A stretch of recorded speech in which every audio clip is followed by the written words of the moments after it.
شام میں ایک نیا اور خطرناک باب کھل چکا ہے، جہاں فرقہ واریت کی آگ نے علوی برادری کو اپنی لپیٹ میں لے لیا ہے۔ حالیہ ہفتوں میں 40 سے زائد علوی افراد کو بے دردی سے قتل کیا گیا، جبکہ کم از کم 17 نوجوان لڑکیاں اغوا ہو چکی ہیں جن کا آج تک کچھ پتہ نہیں۔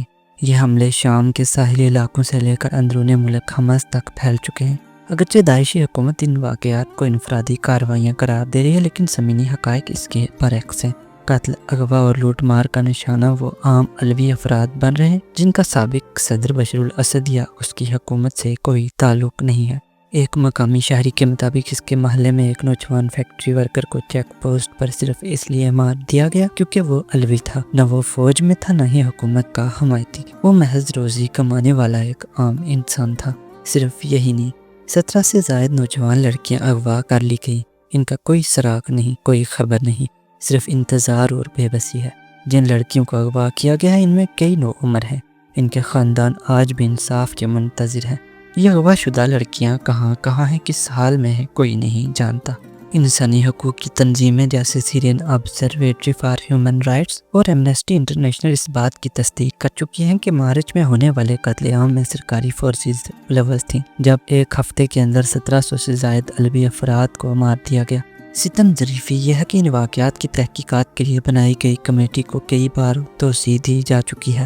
مقامی علوی باشندوں کو شک ہے کہ یہ سب صرف وقت گزارنے اور سچ چھپانے کی کوشش ہے۔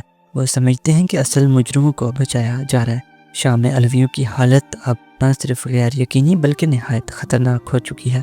انہیں اس ریاست سے بھی خطرہ ہے جس سے کبھی ان نے اپنا محافظ سمجھا تھا۔ ماضی میں القاعدہ سے وابستہ رہنے والا جولانی اب شام کا حکومتی سربراہ ہے۔ وہ خود علویوں کے خلاف نفرت انگیز بیانات دے چکا ہے۔ اس نے یہاں تک کہا تھا کہ علویوں کو یا تو سنی اسلام قبول کرنا ہوگا یا مارا جائے گا۔ یہ حالات اتنے سنگین ہو چکے ہیں کہ 30,000 سے زائد علوی لبنان ہجرت کر چکے ہیں۔ وہ جان بچا کر نکلے ہیں، مگر انصاف کی امید اب بھی ان کے دلوں میں باقی ہے۔ سوال یہ ہے کہ کیا دنیا ان کی چیخوں کو سنے گی یا شام ایک بار پھر ظلم اور خاموشی کا قبرستان بن جائے گا؟ داعشی حکومت نے ایک تحقیقاتی کمیٹی بنائی اور پھر اس کی مدت میں کئی بار توسیع کی۔ لوگ پوچھتے ہیں انصاف کب ملے گا؟ علوی اب خود کو بے یار و مددگار محسوس کرتے ہیں۔ کبھی جس ریاست کو اپنا سمجھا وہی اب ان کے خون کی پیاسی بن چکی ہے۔ Subscribe now and press the bell icon. Never miss an update.